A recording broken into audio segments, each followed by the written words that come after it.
Shalom, bien-aimés. Bonjour, bonsoir. Ça dépend à l'heure à laquelle donc vous allez nous suivre. Nous avons un thème très important qu'on était en train de développer à l'église charismatique. J'aimerais demander à tous les membres de l'église charismatique de se connecter en ce moment pour bénéficier de cet enseignement. Vous pouvez inviter les autres et vous pouvez partager, faites pour le tout que tout le monde puisse se connecter pour bénéficier de cette message. Nous parlons sur la victoire sur le rêve satanique. Beaucoup de gens sont en train de négliger les rêves.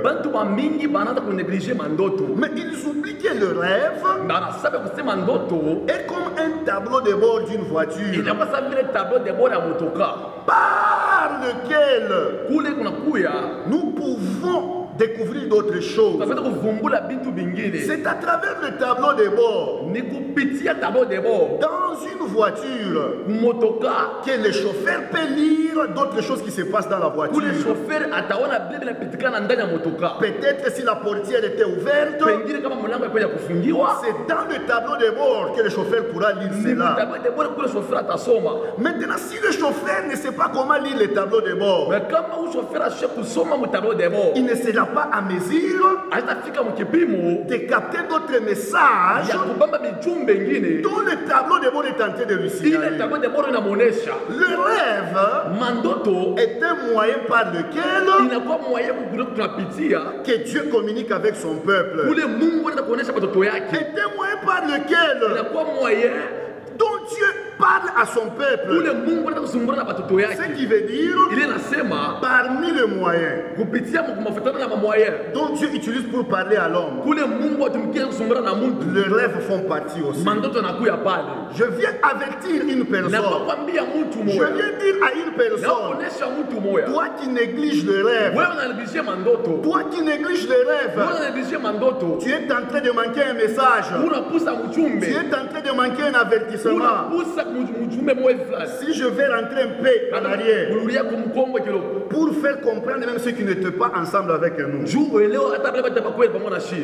le rêve est un moyen par lequel Dieu parle à son peuple. Le rêve est la base de toute spiritualité. Que ce soit même dans la sorcellerie, que ce soit même dans la magie, c'est à travers le rêve que tout commence. Vous pouvez suivre même les gens qui témoignent.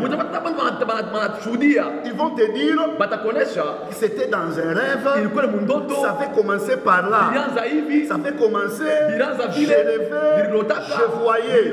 Alors, ne néglige pas les rêves, parce que c'est la base de toute spiritualité. Le rêve aussi est comme un tableau d'indication qui nous montre des choses qui se passent spirituellement dans notre vie. À travers le rêve, nous pouvons connaître, nous pouvons comprendre, nous pouvons détecter la santé spirituelle d'une personne. La santé spirituelle d'une personne. Alors si tu négliges les rêves, tu te fais entrer en insécurité. Parce que c'est un moyen qui a trois sources. Ce qui veut dire qu'il y a trois sources à des rêves. Il y a les sources qui viennent de Dieu. Le rêve qui vient de Dieu, de la part de Dieu. Il y a le rêve qui vient de la part de Satan. Et il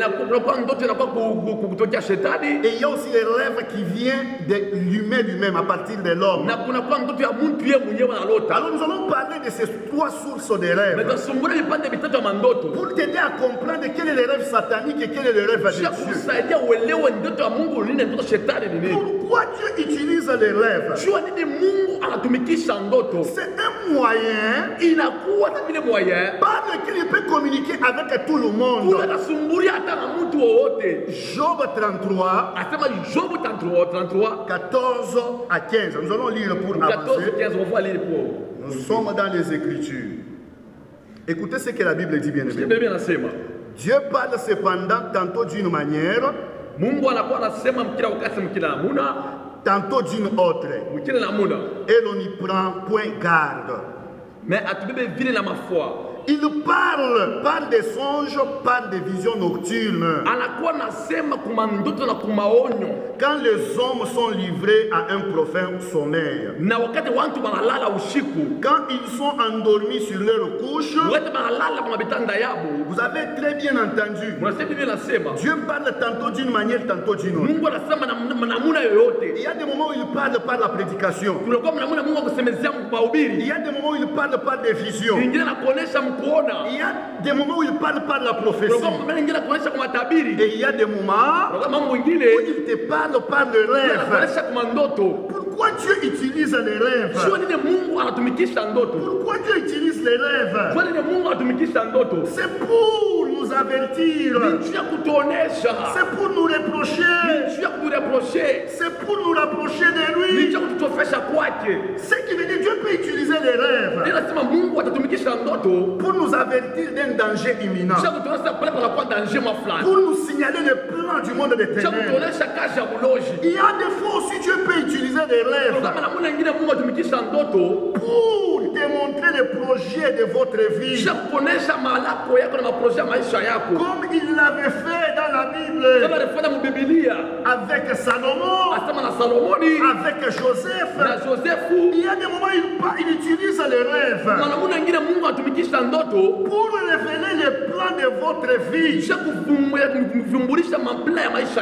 des fois il utilise les rêves pour nous éveiller. Il y a des moments où il utilise les rêves pour nous épargner du danger. Je vais te donner l'exemple d'une sœur. Il y avait une sœur dans une église.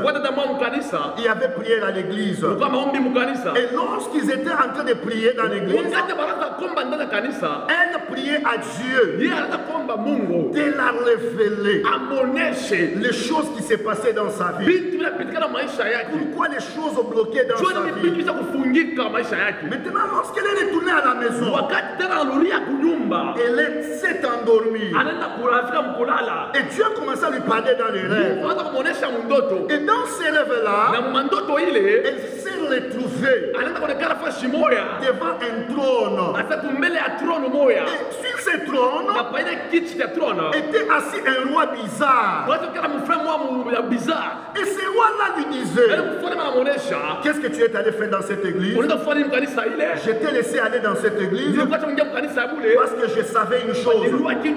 Tu ne vas pas faire ce qu'on te demande dans cette église. Maintenant tu commences à demander la révélation de savoir qui règne dans ta vie, de savoir ce qui se passe dans ta vie. Ce roi-là lui a dit ceci: ne retourne plus dans cette église.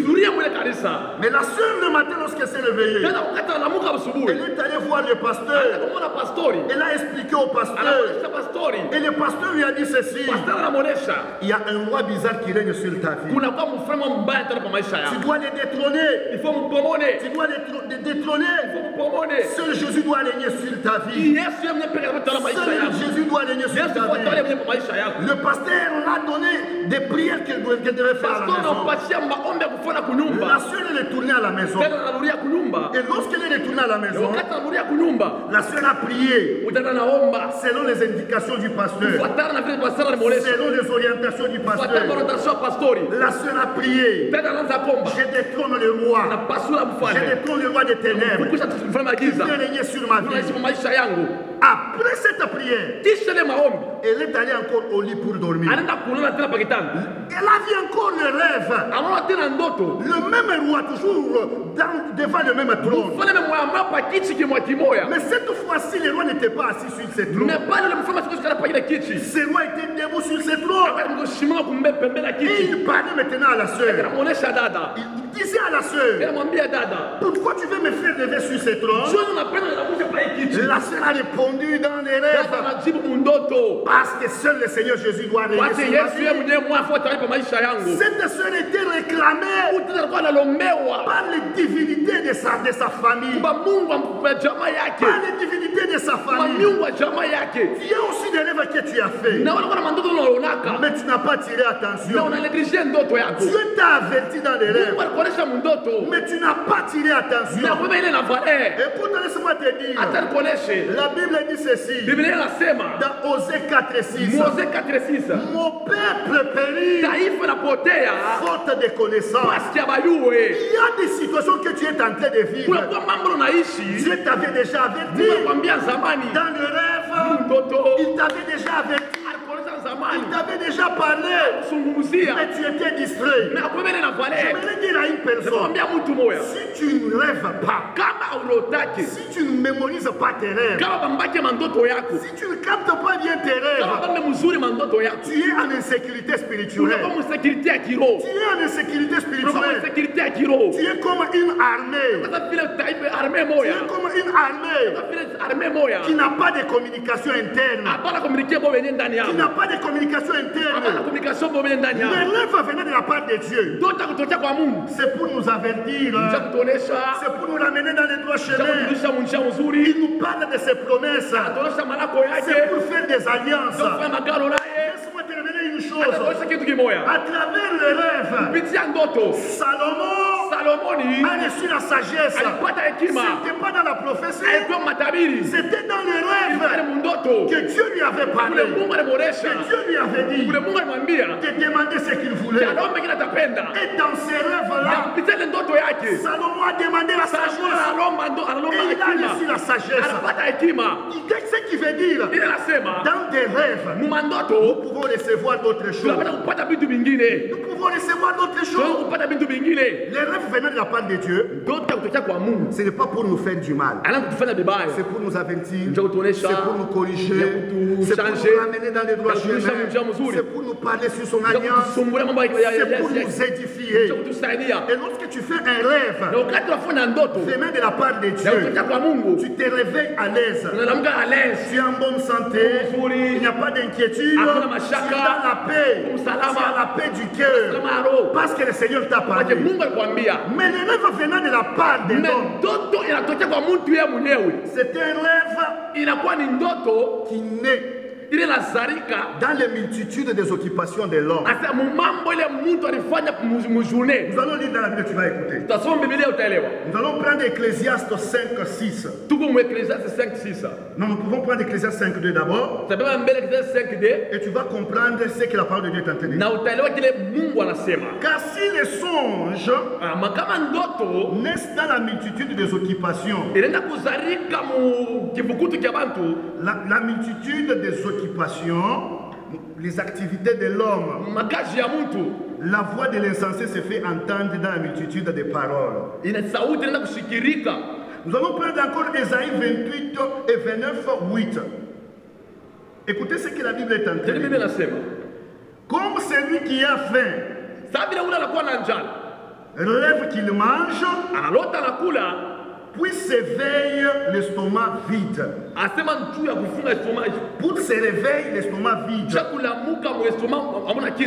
Et comme celui qui a soif rêve qu'il boit,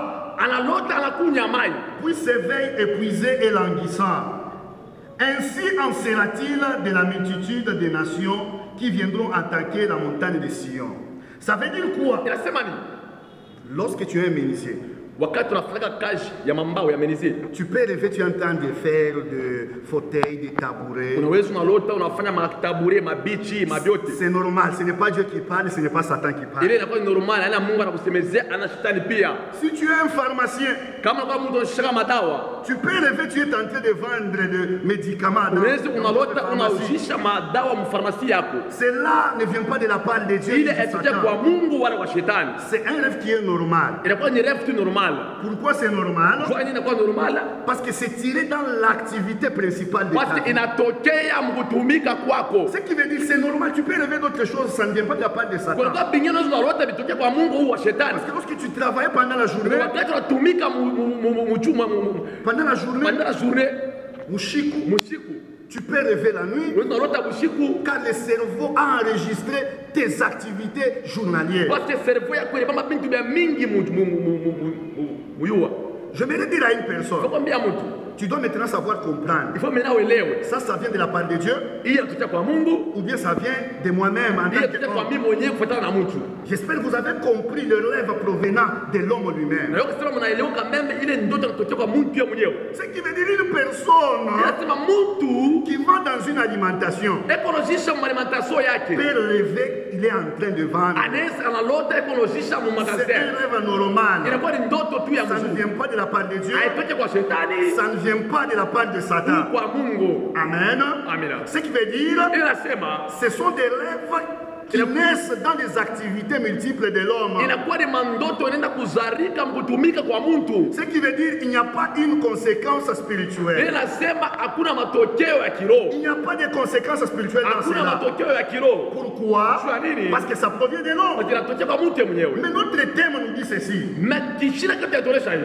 Victoire sur les rêves sataniques. Kuwina kwa mandoto ya giza. Ce qui veut dire les rêves qui viennent de la part de Satan Ile nasema mandoto ya kutokea kwa shetani. ont aussi l'objectif principal dans la vie de l'homme. Inakuwa kifukuzio kinene mu maisha ya mtu. Ça quel objectif, bien-aimé? Kwa kifukuzio kani banduku. Ça montre des attaques du monde des ténèbres. Inaonesha kama kuombanishiwa kwa giza. Ce qui veut dire le diable peut utiliser des rêves pour Ile attaquer la nasema vie d'une shetani personne. anaweza kukulotesha cha kukuombanishe. Ce qui veut dire le diable Ile nasema shetani peut utiliser des rêves anaweza kukutumia mandoto pour juu détruire ta vie. apomone maisha yako. Il y a déjà des rêves que tu es en train de faire Kuna kwa mandoto ile unafanyaka qui montrent l'œuvre des ténèbres ile dans ta vie. inaonesha kazi ya giza kwa maisha yako. Laisse-moi te dire une chose. Anakwambia kitu kimoja. Là où le Seigneur, Kule Bwana, là où Dieu bâtit son église, kule Mungu anaweka kanisa yake. le diable érige aussi sa Shetani chapelle. yako pembeni pale. Le diable a compris que Dieu utilise les rêves pour parler à l'homme. Shetani aliyoje Mungu atumikisha ndoto ndio kuzungumzia na mtu. Le diable aussi s'est précipité, il utilise aussi les Shetani rêves. yeye anakomprendre anaenda kupresipite kutumikisha Pas ndoto. pour nous faire du bien, Apata kufanya mzuri. pour créer des calamités, Mais tu aleta kama vile confusion. pour créer la destruction, Tu aleta kupomoniwa. pour nous infliger des alliances informelles, Tu aleta kutuonesha maliansi moya mubaya. pour faire pénétrer des maladies, Tu kutuingisha magonjwa. pour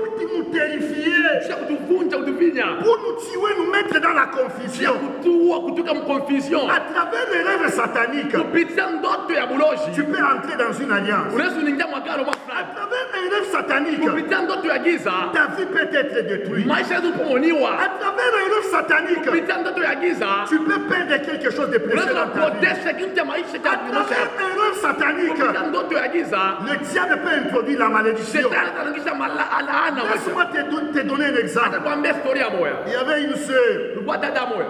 elle a fait ses rêves ici. Anafanya mandoto hii. Elle dormait, Anawasha kulala. elle l'a vu.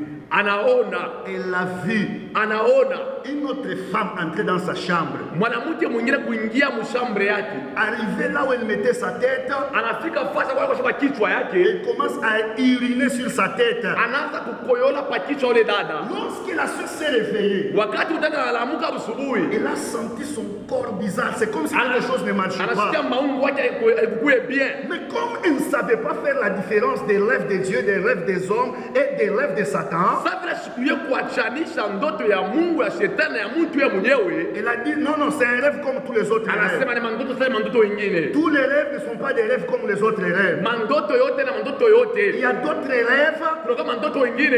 le tableau de bord t'indique qu'il y a un danger. Talamo de bwana kuweza pale panakuwa mambo. Tu dois te lever, prier, faire tomber Unapaswa cela. kulamuka omba uvunje ile. Elle a vu cette femme uriner sur sa tête. Anaona utaka kukoyola pa kichwa yake. Elle s'est réveillée. Anasimama asubuhi. Elle s'est réveillée. Analamuka Elle a asubuhi. dit c'est un rêve comme tous les autres rêves. Analegezea anasema ni mandoto sana yotoka. La Bible dit mon peuple périt faute de Biblia connaissance. inasema taifa inapotea pasi ya bayue. Or, c'était un signal fort. Ole ilikuwa ni signal munene.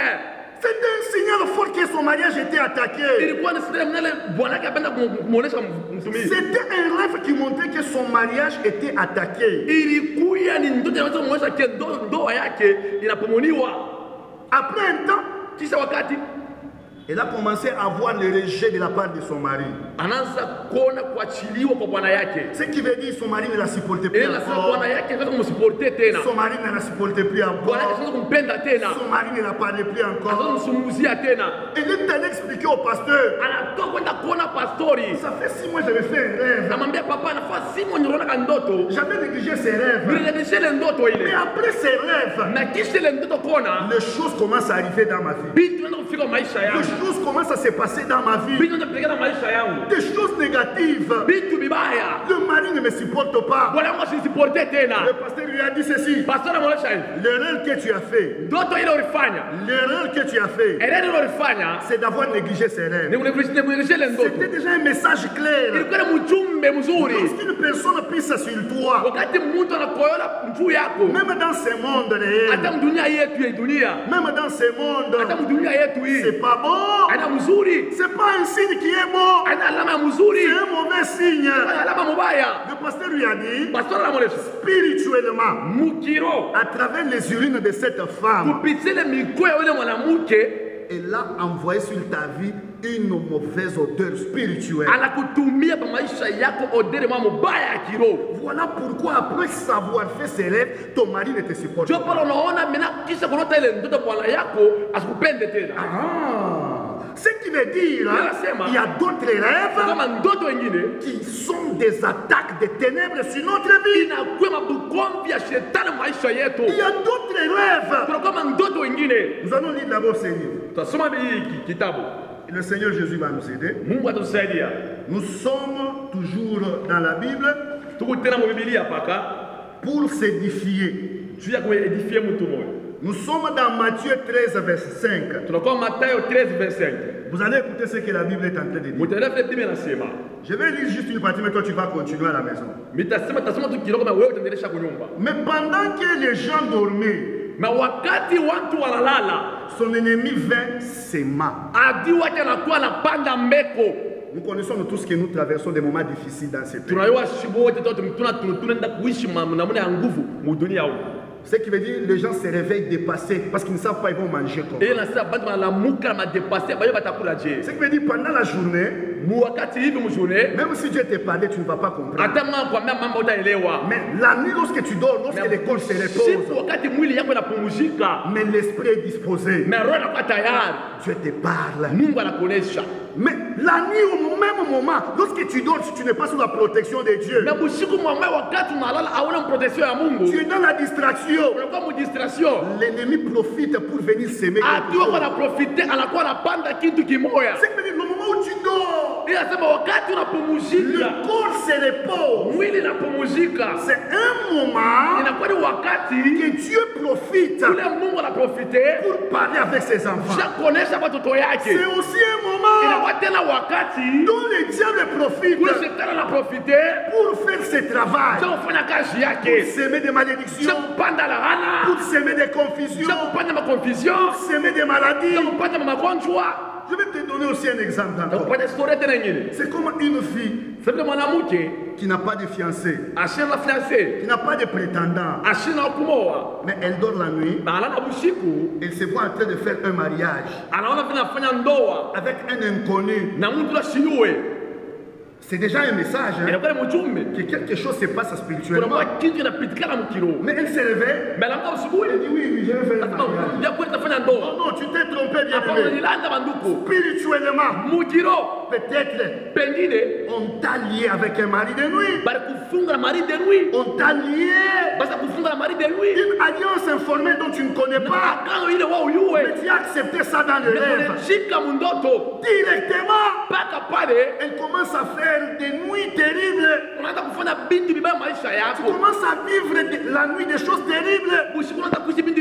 La visitation des maris de nuit. Tu vois toujours des hommes à la nuit qui viennent pour coucher avec toi. Tu te poses la question, ça a commencé comment dans ma vie? Mais tu as déjà oublié les rêves là. Où tu faisais des mariages avec un inconnu. Est-ce que même dans ce monde, tu peux faire des mariages avec un inconnu? Non. Le mariage commence toujours par les fiançailles. Après les fiançailles, il y aura la prédote, il y aura la dot. Ce qui veut dire, ces deux familles, ils se connaissent très bien. Ce qui veut dire, ton mari n'est pas un inconnu. Si tu te vois la nuit, faire un mariage avec un mari inconnu, ne sois pas content. C'est un mauvais signe. C'est pas un bon signe. Lève-toi dans la prière. Condamne cela. Beaucoup de gens, Dieu vous a déjà parlé dans des rêves. Dieu vous a déjà averti dans des rêves. Mais comme vous ne connaissez pas, le rêve venant de la part de Dieu, le rêve venant de la part de l'homme, et le rêve venant de la part de Satan, vous êtes entré dans la confusion. Lorsque tu fais un rêve venant de la part de Satan, tu te réveilles bizarrement. Tu te réveilles, tu ne sens pas bien ton corps. Tu te réveilles avec des questionnements, avec des inquiétudes. Pourquoi l'ennemi t'a attaqué? L'ennemi t'a imposé quelque chose. Peut-être que tu rêves. Toi tu es en ville. Toi tu es en Europe peut-être. Toi tu es en Afrique du Sud peut-être. Mais tu te lèves toujours au village. Dans la parcelle familiale. Tu te lèves toujours dans une parcelle que tu avais déjà quittée il y a longtemps. C'est pas un bon signe. J'espère prochainement. Je vais commencer à expliquer des sortes de rêves. Je vais vous donner des exemples des rêves de la part de Dieu. Comme le rêve de Joseph, les rêves de Salomon. Ce sont des rêves qui venaient de la part de Dieu pour leur annoncer leurs promesses, pour les avertir, pour les remettre dans les droits chemins. Et tu dois aussi connaître les rêves qui viennent de la part de l'homme. Pourquoi? Pour découvrir les rêves qui viennent de la part de Satan et les combattre. Je ne sais pas quel genre de rêve dont tu es en train de faire. Vous allez nous écrire à notre numéro. Nous allons expliquer votre rêve. Et nous allons vous conduire dans la prière. Nous allons vous donner la conduite à tenir. Et je vais dire à une personne, si tu fais des rêves bizarres, ne cache pas cela. Parce que nous allons entrer en détail des rêves sataniques. Et vous allez comprendre comment est-ce que beaucoup de gens sont liés. Parce que nous pouvons connaître, nous pouvons découvrir ta santé spirituelle à travers tes rêves. Si tu es une personne liée, à travers tes rêves, nous allons découvrir. Si tu es une personne qui vit dans l'esclavagisme et dans la sorcellerie familiale, à travers tes rêves, nous allons découvrir. C'est comme tu parles chez les docteurs. Il est tenté de te diagnostiquer pour comprendre ce qui te fait souffrir. Il te pose des questions. Tu sens comment le matin? Tu te sens comment à midi? Tu te sens comment le soir? Pourquoi il te pose toutes ces questions? C'est pour diagnostiquer la maladie qui te fait souffrir. Nous aussi, à travers tes rêves, nous pouvons te dire Dieu te parle. Nous pouvons te dire tu es attaqué. Nous pouvons te dire tu es dans la captivité. Nous pouvons te dire que ton avenir a été détruit. pouvons te dire que la sorcellerie joue avec ta vie, que tes étoiles ont été visitées il y a longtemps. Ne t'inquiète pas là où tu es, car ta bénédiction, car ta délivrance est possible dans le nom de Jésus de Nazareth. Ta délivrance est possible dans le nom de Jésus de Nazareth. Partout là où tu te trouves maintenant, tu vas prier avec nous. J'invite à tous les membres de l'église charismatique. Quittez la distraction. Quittez la distraction. La fermeture des églises bâtiments, cela ne signifie pas que ta bouche a été fermée. Nous vous enseignons toujours comment développer la communion, l'intimité personnelle avec Jésus. Nous ne sommes pas chrétiens ensemble avec les autres. Nous sommes chrétiens individuellement. Le salut est individuel. Nous avons fermé la porte de l'église bâtiment, mais nous n'avons pas fermé ton esprit. Nous n'avons pas fermé ta Bible. On n'a pas fermé aussi ta bouche pour prier. La Bible elle-même nous dit de prier sans cesse. Prier tout le temps. Dans l'église primitive, il n'y avait pas de cathédrale comme aujourd'hui. C'était des églises familles. Les gens se réunissaient. Et cette église était trop puissante. Ce qui veut dire, c'est pas la fin du monde. Ils n'ont pas fermé Jésus. Il est là, il vit encore. Il libère, il parle, il communie avec ses enfants. J'aimerais dire à une personne, là où tu es, même si tu es loin avec le pasteur, Jésus-Christ n'est pas loin avec toi. Aucune église bâtiment ou pasteur a le monopole du salut. Seul Jésus a le monopole du salut. Alors ta bouche n'a pas été fermée. Ton cœur n'a pas été fermé. Ta foi n'a pas été fermée. L'intimité avec Jésus n'a pas été empêchée. Partout où tu es, lève-toi dans la prière. Tu es le chef de la famille. Prie avec ta femme, avec tes enfants. Persévérons dans la prière. Et cette épidémie ira trop loin. Notre numéro 097 0663 112